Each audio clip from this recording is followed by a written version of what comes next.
What is up, guitar players? It's your main guitar instructor, Miles, and today we're going to be talking about guitar chords in the key of G major. And we're talking about G major in particular because it's a really popular scale due to the fact that it just has the one sharp. And then on top of that, it's really popular on guitar because it, 6 of the 7 chords are really popular open position chords.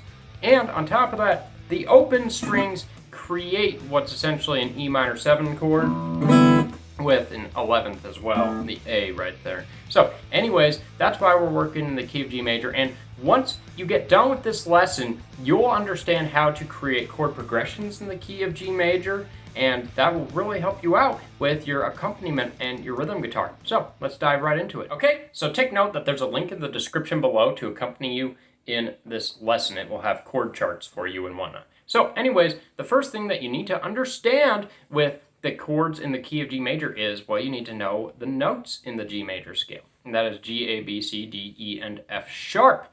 And then you have to understand the diatonic construction of chords in a major scale. Now, don't let all of that theory confuse you. It's actually really simple. In every major scale, the diatonic order for which the chords appear is major, minor, minor, major, major, minor, diminished. So in the G major scale, that would give us G major, A minor, B minor, C major, D major, E minor, and F sharp diminished. So let's go ahead and dive right into that. So first of all, we have our G major, and then we have A minor, and B minor, and C major, and D major, and E minor, and then F sharp diminished. And let's go ahead and just start from the beginning there. So with our G major chord, you can just play that with your open G major position. And then, of course, if you don't know that, you're playing that with your pinky on that 3rd fret high E, your middle finger on the 2nd fret A, and your ring finger on the 3rd fret low E. And that gets you a G major chord, an open G major. And then we have an A minor. And for A minor, we have an open A, and then the 2nd fret of your D string with your middle finger, 2nd fret G with your ring finger, 1st fret B with your index finger, and open high E. And then next we have B minor. And to play a B minor, you want to take this A minor shape and bring it up a whole step. And you see how I'm playing it with my ring, ring, pinky, and middle fingers there? Well, you can play it with just those 3 strings, but in order to make the chord sound more full, you want to incorporate that bass note, which is a B note. So, with ring, pinky, and middle fingers, bring it up a whole step, and then place your index finger on that 2nd fret A. And then you can bar it if you want, which will let you hit that 2nd fret, the F sharp note on the high E string. So far we have G major, A minor, B minor, and then of course open C major. And if you don't know how to play that one, it's your ring, middle, and index fingers on the 3rd fret A, 2nd fret D, and the 1st fret of the B string. And then open G and high E string. So that's your C major. And then you have D major, which is middle, ring, and index fingers, middle on 2nd fret high E, ring on 3rd fret B, index finger on that 2nd fret G, and then an open D string. And then you go to E minor, which is one of the easiest chords ever, just your middle and ring fingers on the 2nd fret A, and your ring finger on that 2nd fret of the D string. And then lastly, you're going to have this F sharp diminished shape. Okay, and the way you play that is, I like to actually play it as its 7th chord form,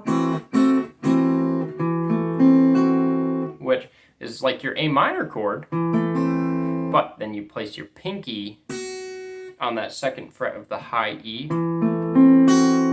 or if you want, you can take your A minor shape and you can play it with your ring, pinky, and index fingers and put your middle finger on that 2nd fret of the low E.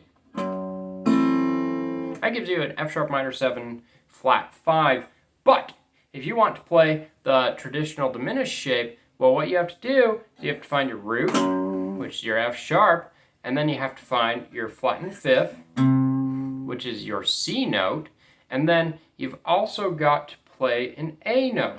So you play that right here,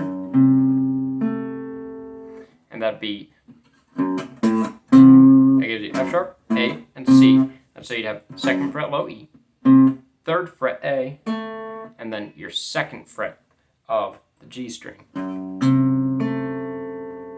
So that's one way you could play it. You could also play it inverted like this, with 5th fret low E, 3rd fret A, and your 4th fret of the D string. So those are your 7 chords in the key of G major. Now what you could do with them is you can start to take chord progressions, popular chord progressions such as the 1-4-5, the 1-6-4-5, the 1-6-2-5, and you can take these chords from the key of G, and all you have to do is match the numbers from the progressions with the number in the key. So for example, the 1st chord in G is G major, the 4th chord in G is C major, the 5th chord in G is D major. And I actually have another video about the 1-4-5 chord progression that you can check out. But yeah, so if you want to play a 1-4-5 in G major, you just play G, C, and D. If you wanted to play a 1-6-4-5, you'd play G major, E minor, C, and D. If you wanted to play a 1-6-2-5, you'd play G major, E minor, A minor, and D major. And what's really great about this is once you start to learn your bar chords, these progressions become a lot easier. So for example, if you know your G bar chord based off of an E major shape, you could go down to your C major bar chord up to a D major bar chord.